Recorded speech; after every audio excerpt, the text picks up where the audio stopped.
이 천일 천만 원 작전, 천일 만에 이 뭐 천만 원 저축하자 그 말이 아니고요. 매월 소득이 천만 원이 되도록 하자, 예, 그런 얘기입니다. 그리고 그러려면 초기 100일간이 가장 중요하기 때문에 100일 만에 이 판매사를 달성할 수 있도록 같이 뛰자, 그런 얘기입니다. 그런데 어떻게 대기업에서 3년을 근무해도 이 봉급이 500만 원이 되기 힘드는데 어떻게 1000만 원이 가능하냐 하는 얘기는 제가 여러 번 드렸습니다. 그건 네트워크만 가능합니다. 혼자 해가지고는 도저히 안 돼요. 같이 해야 가능하지 혼자 잘났다고 혼자 뛰면은 절대로 안 됩니다. 그건 불가능해요.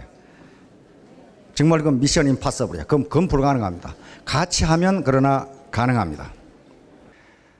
스티븐 코비의 성공하는 사람들의 7가지 습관에 이런 얘기가 있어요. 패러다임이 무엇인가는 쏙 설명하다가 뉴욕 지하철, 지금은 많이 좋아졌어요. 옛날 80년대 뉴욕 지하철은 그것이 뭐 지하철이 아니고 완전히 무슨 거지 소굴이었거든요.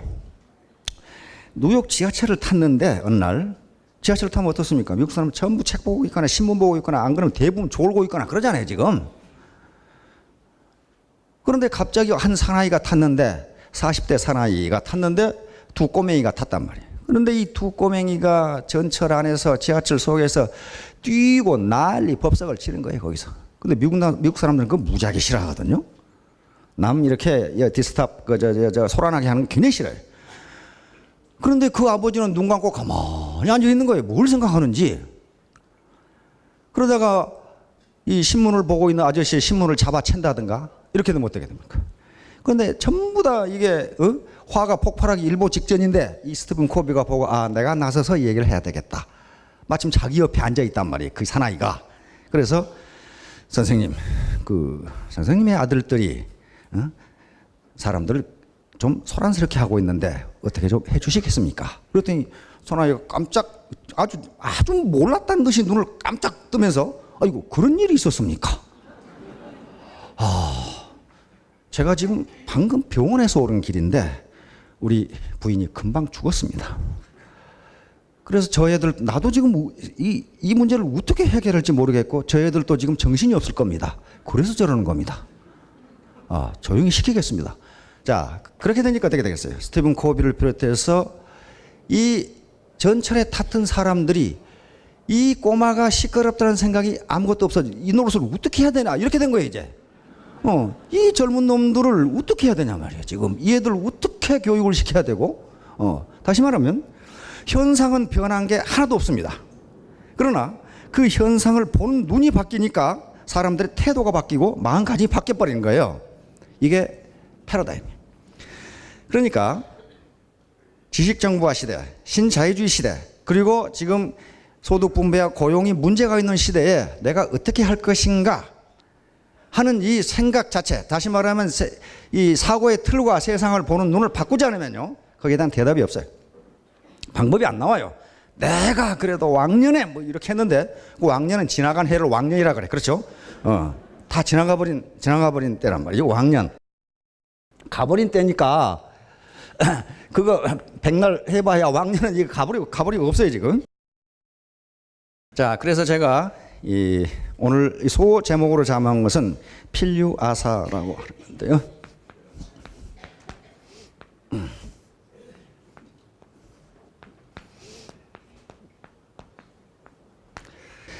논어에 공자님이 이 3인행 필류아사입니다. 자, 세 사람이 함께 걸어가면 그 중에 반드시 내 스승이 있다요. 스승이 있을 수도 있고 없을 수도 있다가 아니고 반드시 내 스승이 있다. 반드필자거든요. 있을 유자, 나하자, 스승사자니까 반드시 내 스승이 있다. 그러면서 그 뒤에 뭐라고 설명했습니까? 택기선자의 정치. 다시 말하면 그 가운데 나보다 나은 사람의 좋은 점을 택하여 그것을 따르고 나보다 못한 사람의 좋지 않은 점을 택하여 그것을 고친다. 이렇게 돼 있어요 지금. 그런데 논어에서 가장 유명한 말 중에 하나입니다. 이 말은 무슨 말이냐면요, 여기서 3인은 반드시 세 사람만을 의미하는 게 아니고 세상 사람은 다 내 스승이다. 그런 말이에요, 지금. 세상 사람은 다 내 스승이다. 제가 늘 하는 말 있죠. 어떤 철학자가 모든 인간은 무식하다. 왜냐하면 지가 아는 것밖에는 모르니까. 그 말이에요, 지금. 다시 말하면 공자 같은 사람이 모든 사람은 내 스승이다 라고 했을 때 우리는 뭐냐? 실제로 모든 사람이 우리 스승이라는 개념을 가져야 됩니다. 왜 이게 중요하냐면요. 일반적으로 지금 기존의 이 인류 기업뿐만 아니라 탄탄한 기업들은요. 그 해에 선발하는 인력들, 선발하는 자원들이 거의 연배가 비슷하고 동질적입니다. 젊은 사람을 뽑잖아요. 그리고 각 부서마다 그 부서에 맞는 전공이나 기술이나 또는 자격증을 요구를 해요. 그러니까 특정 부서나 특정 회사에 들어간 그 해에 들어간 사람들은 연령도 비슷하고 전공도 비슷하고 자격증이나 기술도 비슷해요. 그런 사람이 들어가요. 그러니까 통제하기가 쉬워요. 그리고 또 그 상사는 어떻습니까? 상사는 자기들보다 경험도 많고 그 다음에 근무 횟수도 많고 연령도 많은 분들이에요. 그렇죠? 대부분 조직이 다 그래요. 그런데 네트워크 마케팅에서는 이게 뒤죽박죽이에요. 그렇죠? 이번에 처음으로 시작한 분이 꼭 나이가 젊으라는 법도 없고 사회적 직급이 낮으라는 법도 없고 학력이 낮으라는 법도 없고 경험이 없으라는 법도 없어요. 자기 위에 있는 스폰서가 꼭 나이가 많고 학력이 높고 무슨 경력이 많고 그렇지가 않아요. 이게 그렇지가 않다고요. 그러니까 모든 사람이 내 스승이라는 관념을 갖지 않으면요, 스폰서를 우습게 여긴다든가 파트너를 우습게 여긴다든가 하면은 협력이 깨져서 다 망해. 되지 않습니다. 모든 사람이 내 스승이라는 개념을 가져야 돼요. 이건 공자가 무슨 할 말 없어 한 게 아니에요, 지금. 실제로 그렇다는 거예요. 실제로 번지라는 사람, 이게 번지 점프 아니고 공자 제자 이름입니다. 공자 제자 이름인데 공자보다 46살 연하예요. 그러니까 공자 입장에서는 어린애죠. 하루는 공자한테 가서 선생님, 곡식은 어떻게 기릅니까? 농사 짓는 법을 좀 가르쳐 주세요. 그러니까 공자가 뭐라고 대답했어요? 나는 농사일에 대해서는 늙은 농부만 못하다. 아니 그러면 채소는 어떻게 가꿉니까? 그래 물어보니까 나는 채소 가꾸는 것에 대해서는 채소 가꾸는 늙은 농부만 못하다. 이렇게 말합니다. 자, 공자의 이런 솔직한 태도가 그를 인류의 스승으로 만든 겁니다. 아주 모든 걸 다 아는 척이 있으면 그 사람 다른 사람 없을 거예요.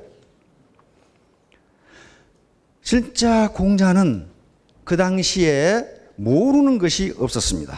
천문, 지리, 군사, 경제, 정치, 법률, 문학, 시, 음악 할 것 없이 모르는 것이 없어요.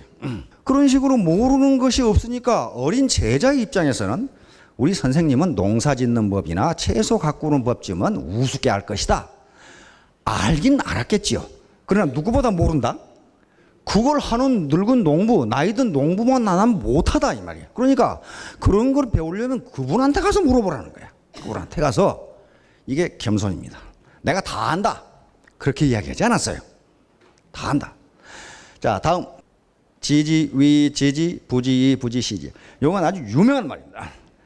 톨스토이가 이걸 보고, 톨스토이 19세기 러시아 문호인데 이걸 보고 논어를 다 읽었어요. 읽고 톨스토이 인생론에 보면 이 말이 나와요. 세상에 지식을 이렇게 명쾌하게 정의한 것은 보지를 못했다. 그러니까 이 세상에 무지무지하게 많은 지식, 알거리가 있는데 어떻게 그걸 다 아냐 이거예요. 그러니까 아는 것을 안다고 하고 모르는 것을 모른다고 하는 것, 이것이 곧 아는 것이니라 그 말이에요. 그러니까 유식하다, 무식하다 그건요 지식의 양을 가지고 규정을 하지 않습니다.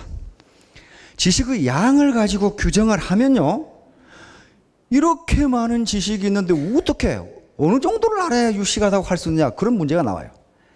그래서 유식과 무식은 뭘 가지고 판별을 하냐면 요 말을 가지고 판별을 합니다.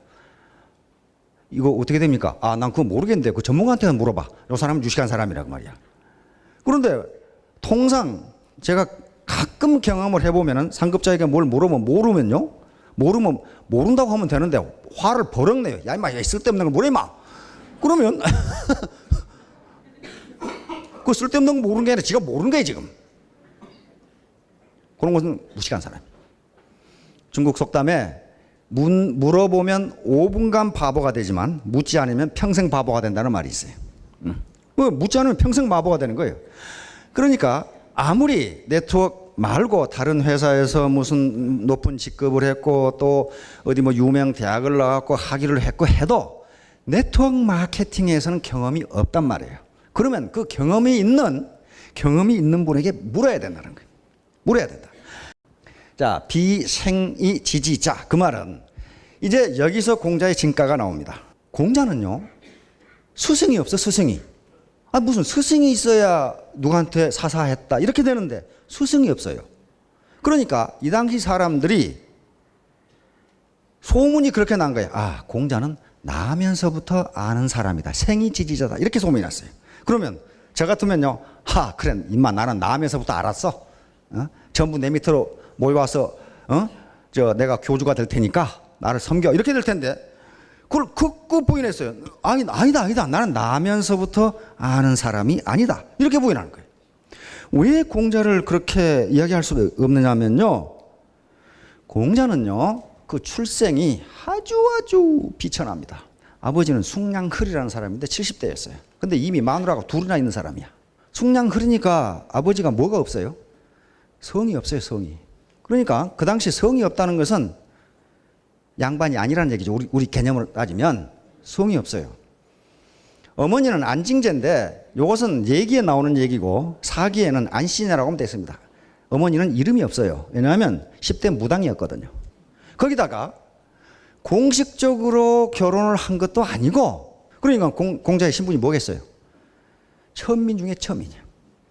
그러니까 자기 스승을 모실 만한 입장이 안 된다 그런 말이에요. 그러니 어떻게 할 수밖에 없어요?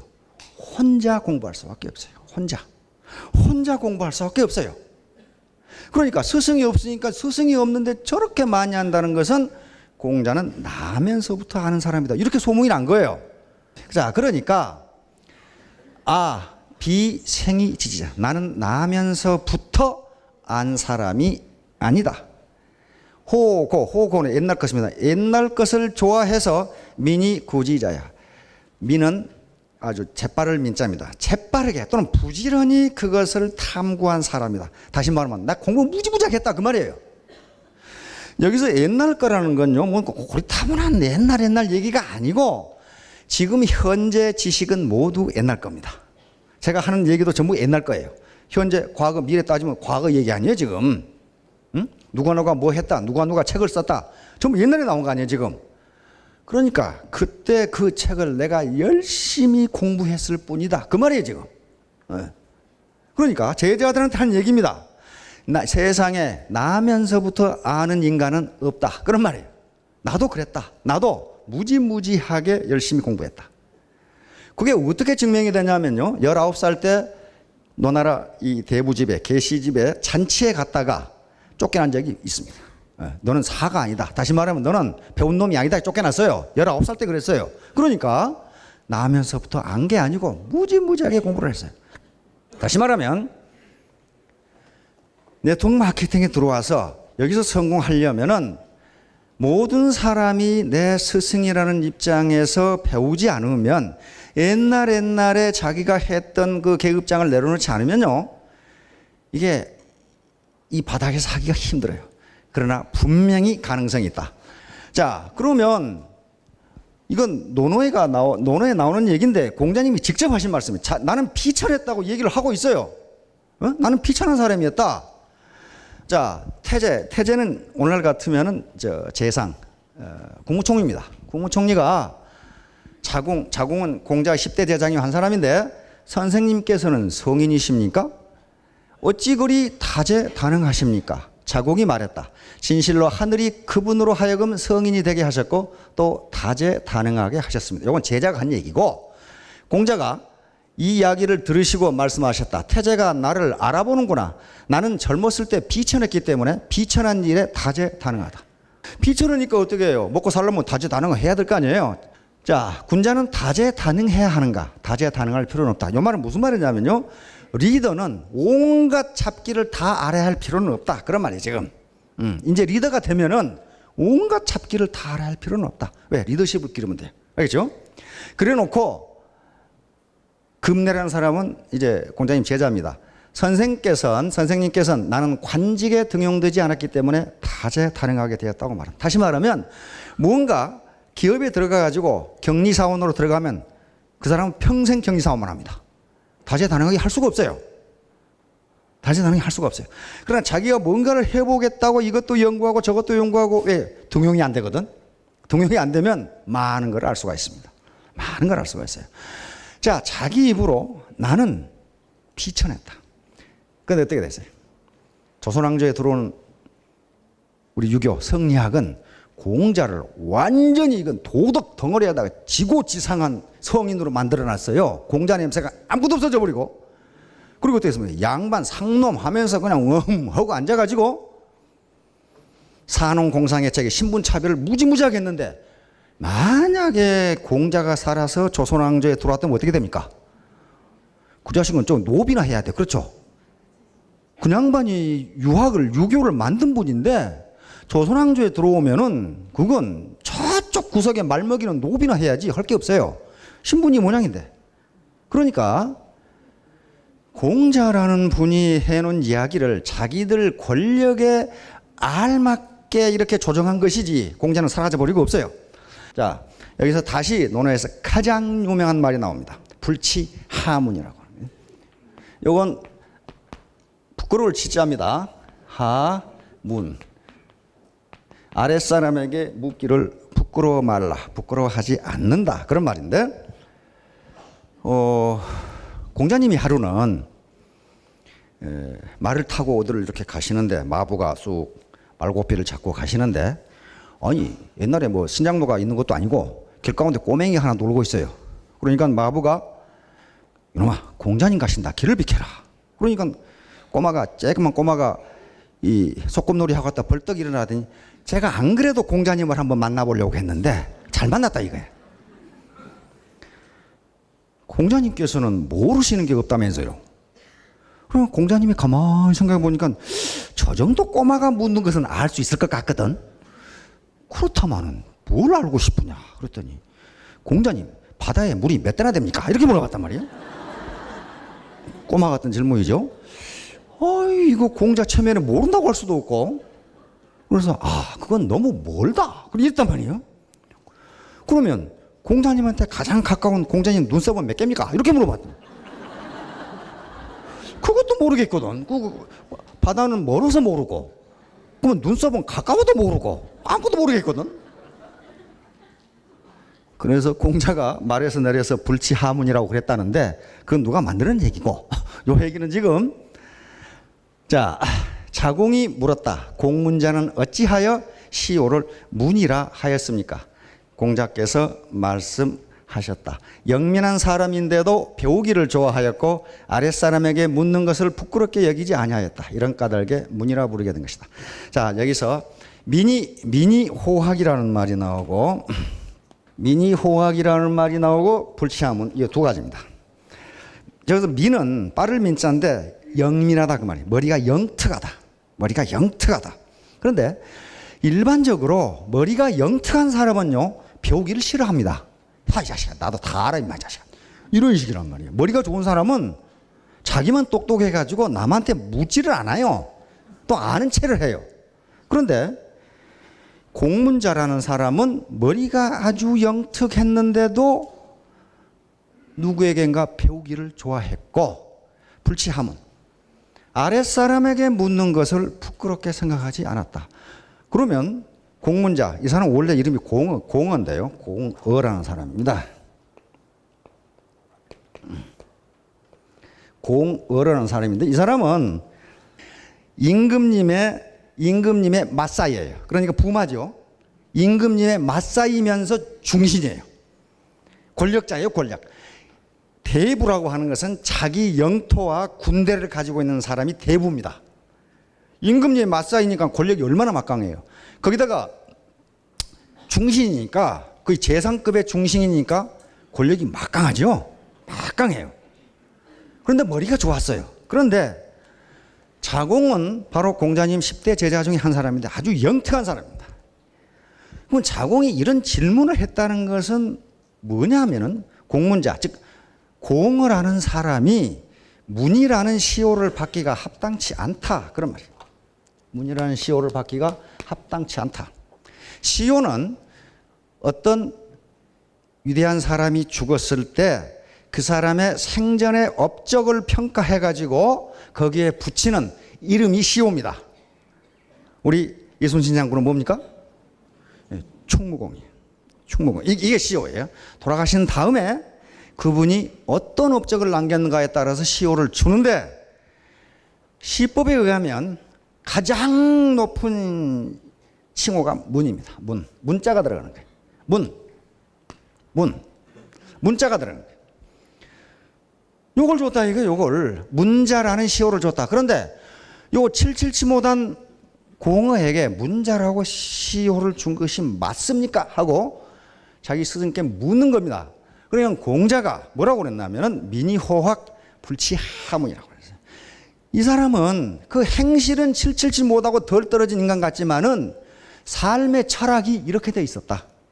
삶의 내면적 철학이 이것이었기 때문에 문이라는 시호를 받을 만하다. 이렇게 대답한 거예요. 그럼 왜 자공이 그렇게 물었을까? 이 공문자라는 인물은요, 아주 이상한 인물이었어요. 임금의 맞사이인데다가 권력자예요. 그런데 임금 집안의 태숙이라고 하는 임금의 아저씨가 계신데 젊은 사람이에요. 그 사람이 송나라 여인하고 결혼을 했는데 그 여인하고 송나라 여인을 강제로 이혼하게 만들고 자기 딸 공길이라는 자기 딸을 거기다 시집 보냈어요. 공길이라는 자기 딸을. 그런데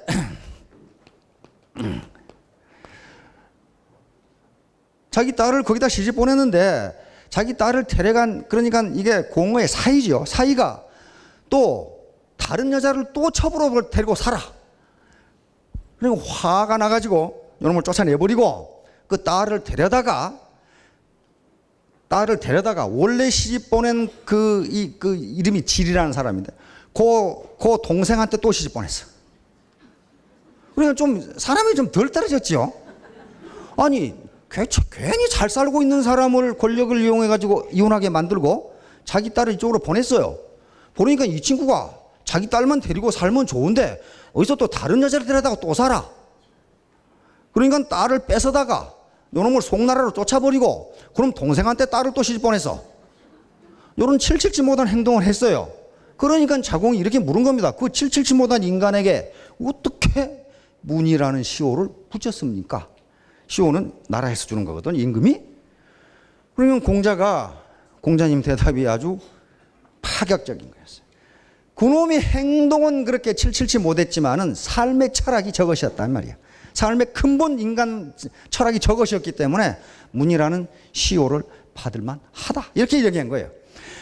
다시 말하면 민의호학, 머리가 좋으면서도 배우기를 바삐 아주 배우기를 좋아했고, 조울어짜입니다. 좋아했고, 그리고 아랫사람에게 묻기를 부끄러워하지 않았다. 여기서 아랫사람은 직급이 낮다 그 말 아닙니다. 그 말이 아니고 나보다 학력이, 지식이 모자란 사람한테도, 모자라다고 생각하는 사람한테도 묻기를 부끄러워하지 않았다. 요거예요, 요거. 그렇기 때문에 이 사람은 겉으로 나타난 삶은 그 모양이었지만은 삶의 철학이 저렇게 분명했기 때문에 문이라고 시호를 붙일만 하다. 이렇게 얘기한 거예요, 지금. 그러니까 민의호학 또 불치하문이 얼마나 중요한 덕목인가를 알 수가 있습니다. 자, 그러면 우리 조상 중에 문자가 들어간 시호 붙인 분들이 많죠. 문이 들어간 것 중에서 가장 높은 시호가 문정입니다. 문정이고요. 그 다음에 두 번째가 문충이에요. 문충. 자, 봅시다. 누가 문정 시호를 받았는지. 어떤 분입니까? 조광조, 송시열, 허목 선생이 문정의 시호를 받았습니다. 문정공이 됐습니다.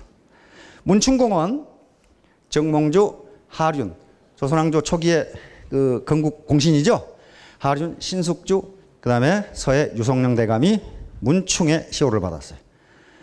정도전은 문헌, 김장생 선생은 문원, 퇴계 이황 선생은 문순, 율곡 이 선생은 문성, 다산 정장영 선생은 문도. 가장 높은 시호를 받은 분들입니다. 자, 근데 우리 역사가 어긋나고 조금 아쉬운 것은 성산문 선생이 절개를 지켰던 성산문은 충문이 되고 말았어요. 한 단계 변절을 했던 신숙주는 문충이 됐습니다. 그렇죠? 문충하고 충문 전혀 다릅니다. 문이 앞에 와야 돼요. 그리고 우리 이순신 장군은 한 단계 낮은 충무가 됐어요. 자, 타산지석이란 말 많이 들어보셨죠? 남의 산에 있는 돌 가지고 내 옥을 간다. 그 말이니까 하찮은 물건이라도 나에게 큰 이롭게 쓸 수, 아주 큰 도움을 줄 수 있다. 그 말이에요. 이것은 시경에 나오는 시에서 나온 말입니다. 자, 시경 시 한번 볼까요? 학이 높은 언덕에서 우니 소리가 온 들에 퍼지네. 요 시는 뭐를 푼 것이냐 하면요. 현자, 지식인 또는 은자가 은둔해서 살아도 그 사람의 명성, 영향력은 천하로 퍼진다. 그런 말이에요. 다시 말하면 현명한 사람, 또 덕이 있는 사람은 조용하게 살아도 그 덕이 사방으로 퍼진다. 그런 얘기예요, 지금. 입 가지고 떠들고 안 돌아다녀도 사방으로 퍼진다. 자, 학이 높은 언덕에서 우니 소리가 온 들에 퍼지네. 그 뉘앙스가 생각나시죠? 좀 감이 잡히죠? 뭐 전혀 안 잡히신 분들이 있는 모양인데. 하여간 그 다음에 물고기는 깊은 연못에 잠겼다가 물가로 나오기도 하네. 즐겁게도 저 동산에는 박달나무가 자라있고 그 밑에는 개암나무가 있네. 그 밑에 바로 나오죠. 타산지석 가유이착이란 말을 합니다. 다른 산의 돌이 이곳에 옥을 가는 숫돌이 되네. 착자는 여기서 숫돌 착자입니다. 착자는 숫돌 착자. 그러니까 나무 산에 아무 쓸모없는 돌을 갖다가 내 옥을 가는 숫돌로 쓰면 그 돌이 얼마나 귀하냐. 그런 말이에요. 보잘것없는 것 같은데 옥을 갈 수 있는 도구로 쓰인다. 자, 학이 높은 언덕에서 우니 소리가 하늘에 퍼지네. 물고기는 물가에 있다가 깊은 연못에 잠기기도 하네. 즐겁게도 저 동산에는 박달나무가 자라고 있고 그 밑에는 당나무가 있네. 지금 어떤 현자가 시골에 묻혀 사는 모습을 그린 거예요, 지금. 그런데 그 묻혀 살지만은 맨 마지막 구절이 또 나오죠. 타산지석 가이공옥. 이 타자는 요 타자하고 같습니다. 옛날 요 타자하고 같습니다. 저는 뱀사자로도 있고 달을 타자로 그런 건데. 나무 산에 있는 돌 가지고 내 옥을 가네. 다시 말하면 저는 만년 주부가 뭐라로 그렇게 안 된다 그런 말이에요. 아무것도 아닌 것 같은데 그분의 일거수일투족 말 한마디가 내 사업 성공하는데 어떻게 쓰일지 그건 모른다. 여러분, 저 의사들이 쓰는 청진기 있잖아요. 청진기 누가 실험실에서 그 연구해가지고 만들었겠어요? 프랑스의 의사가 어떻게 하면 진찰을 잘할 수 있을까 생각하는데 어린이 놀이터에서 애들이 전화놀이를 하고 있어요. 시골에서 어르신들 옛날에 때롱에다가 이렇게 끼워가지고 철사 이렇게 끼워가지고 이렇게 한 실험 해봤죠. 그럼 여기 철사가 뭐라고 하죠. 그걸 하고 있거든. 의사가 꼬맹이들이 그러고 하고 있어. 그걸 보고 알았다 해가지고 만든 게 청진기예요. 귀에다 대고 들리면 잘 들리겠구나. 가슴에다 이렇게 대고. 그러니까 그 어린이들이 누구를 가리킨 거예요? 의사를 가리킨 거예요. 의사를. 그런 거예요. 아무것도 아닌 타산지석. 나무 산에 있는 돌이 내 옥을 가는데 쓸 수도 있다. 다시 말하면 공자가 얘기했던 모든 사람은 내 스승이다. 내 스승이다. 아랫사람에게 묻기를 부끄러워 말라. 영민하더라도 배우기를 좋아해라. 그런 얘기예요. 이 말은요. 내가 그렇게 했다. 그 말입니다. 지금. 내가 그렇게 했다. 그러면 이제 패러다임 얘기를 했고 모든 사람이 내 스승이다. 그런데 이건 톨스토이가 한 얘기입니다. 톨스토이가 살아갈 날을 위한 공부라는 책이 있습니다. 톨스토이의 전 인생 철학이 다 들어가 있고 그 서문에서 톨스토이는 뭐라고 했냐면 내가 인류에게 표현한 가장 깊은 사랑이 이 책이다. 이렇게 얘기했어요. 톨스토이 자문이 들어있습니다. 거기에 이런 얘기가 나와요. 당신에게 가장 중요한 때는 언제인가? 언제라고? 바로 현재이다. 과거 지난날 생각해 봐야 아무 소용없다. 그래서 저에게 가장 중요한 것은 현재 강의하는 일이고 여러분들은 강의를 듣는 일입니다. 현재예요. 그 다음에 여러분들에게 가장 중요한 사람은 누구인가? 뭐라고 그랬어요? 중요한 일은 무엇인가? 지금 하고 있는 일이다. 과거에 내가 뭘 했건, 지간을 했건, 공무원을 했건, 선생님을 했건, 성직자를 했건, 뭘 했든 간에 지금 하고 있는 일이 가장 중요하다. 지금 하고 있는 일이 가장 중요하다.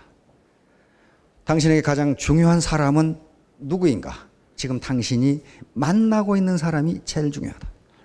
돌스토이가 내가 인류를 위해서 그 가장 큰 사랑을 표현한 게 이 책이다 해서 그 책에 써놓은 얘기입니다.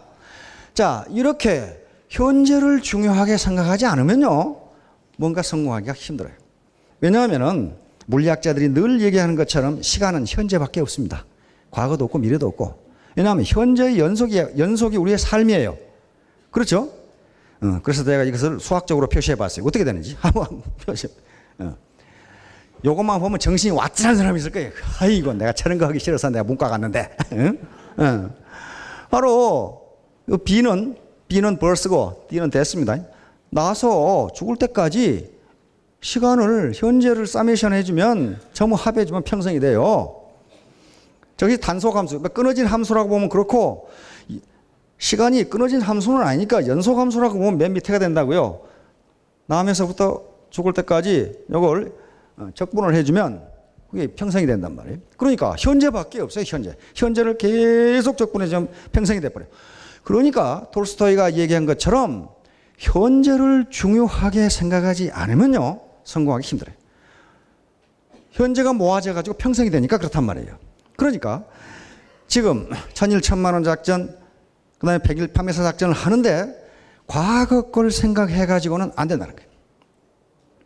그건 이미 지나간 과거예요. 또 미래라는 것도 별로 사실 없어요. 계속 현재의 연속이라 그 말이에요. 현재. 자, 이 애터미가 지향하는 바는 뭐냐? 스쿨입니다. 다시 말하면 오늘날 모든 조직의 개념은 평생 학습입니다. 그리고 학습 조직이에요. 이걸 다른 말로 말하면 조직이, 기업이 학교다.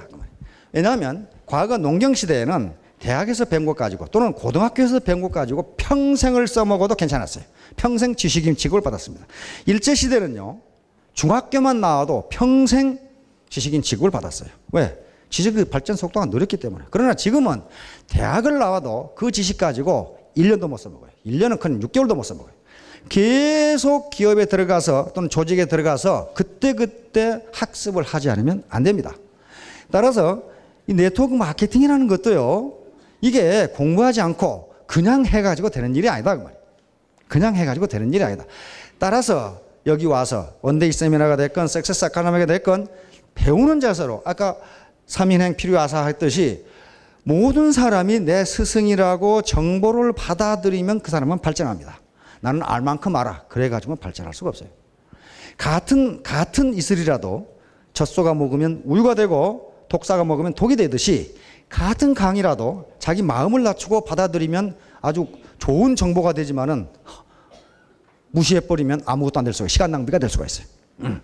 자, 스쿨. 그 다음에 스피릿. 우리의 영혼, 인간, 이걸 중시한다. 영혼을 중시하고 인간을 중시한다 하는 겁니다. 다시 말하면 사람이 목적이고 돈은 수단이다. 돈 자체가 목적이 아니고 인간다운 삶, 균형 잡힌 삶을 살기 위한 수단이 돈이다. 쉐어, 나눔입니다. 나눔은 미덕. 혼자 독식하지 않고 정의로운 분배 구조, 정의로운 보상 플랜을 가지고 운영하겠다는 겁니다. 그 다음에 세이브에서 가장 중요한 것은 나입니다. 내 가족을 빈곤으로부터 구제하겠다는 거예요. 내 가족, 내 친척을 빈곤으로부터 구제하겠다. 그 다음에 내가 봉양하는 부모님을 빈곤으로부터 구제해드리겠다. 이게 세이브입니다. 그래서 더 나아가서 힘이 있다면 빈곤이라든가 취약계층을 구제하고 지원하겠다. 이 방향으로 가겠다는 거예요. 그 다음에 스마트. 이것은 네트워크 마케팅의 새로운 역사를 창조해 가겠다. 앞서가겠다. 지금까지 없던 걸 다 지우고 새로운 역사를 창조해 가겠다. 새로운 모범을 보이겠다. 스마트. 다음 슈퍼오가니즘, 초유기체. 우리는 하나가 돼서 초유기체, 하나가 돼서 한 덩어리가 돼서 서로 협력하면서 집단지성을 발휘하겠다. 이 초유기체가 이루어지지 않으면요, 성공 못합니다. 성공 못해요. 여기 이 솔직하게 이 객관적으로 평가해서 여기 모이신 모든 분들, 네트워크 마케팅에 종사하는 모든 분들의 개별 인적 자원의 퀄리티는요, 삼성이나 LG나 SK나 1대1로 대결하면 이기지 못합니다. 절대 이기지 못해요. 그러나 이게 하나로 뭉쳐서 초유기체를 형성해서 집단지성을 발휘하면 어느 누구도 대항하지 못합니다. 터미도 개별 인적 자원의 퀄리티를 보면은 대기업의 인적 자원의 퀄리티하고 1대1로는 맞서가지고는 승산이 없지만은 집단지성, 초유기체를 형성해서 집단지성을 발휘하면 거기서 시너지 효과가 나옵니다. 다음, 7번 시너지 효과가 나옵니다. 시너지는 1 플러스 1이 2가 되는 게 아니고 3이나 5나 10이 되는 걸 시너지라고. 시너지 효과. 우리가 물 한 방울의 힘은 아주 힘이 약하지만은요, 그게 모아놓으면 어떻게 되냐? 어마어마하게 큰 힘이 돼버려요. 자, 셀프 컨피던스. 여러 이 사업자분들을 만나보면서 제가 느낀 점이요, 자기를 지나치게 과소평가하는 분들이 많아요. 과소평가, 자신감도 능력입니다. 자신감, 도전해서 할 수가 있어요. 그런데 너무 과소평가하지 마세요. 인간은 긍정심리학들의 연구하면 모든 인간은 3개 내지 4개 또는 4개 내지 5개의 대표 강점을 가지고 있답니다. 어느 인간이 다 그렇대요. 그 대표 강점을 살리면은, 그래서 그것이 하나로 뭉치면은 성공할 수 있다고 학자들은 보고 있습니다. 근데 그것을 자기 자신을 비하하면은 누가 자기를 높여주겠어요? 그래서 반드시 자신감을 가져야 됩니다. 자신감도 능력입니다. 그 다음에 스피드. 자, 우리 이 애터미는 아주 병렬 속도로, 우리 이 박광일 회장님 늘 얘기한 것처럼 병렬 속도로 발전할 겁니다. 그리고 마찬가지로 아주 이 시대 발전에 뒤처지지 않고 시대 발전에 앞서가려고 하는 지향을 하고 있습니다. 마지막으로 이렇게 해서 석세스. 보통 사람들이 성공하는 회사, 보통 사람들이 부자가 되는 회사, 보통 사람들이 노후를 해결하고 꿈을 이루는 회사, 이것이 애터미가 지향하는 바입니다. 자, 모두 크게 성공하시기 바라겠습니다. 감사합니다.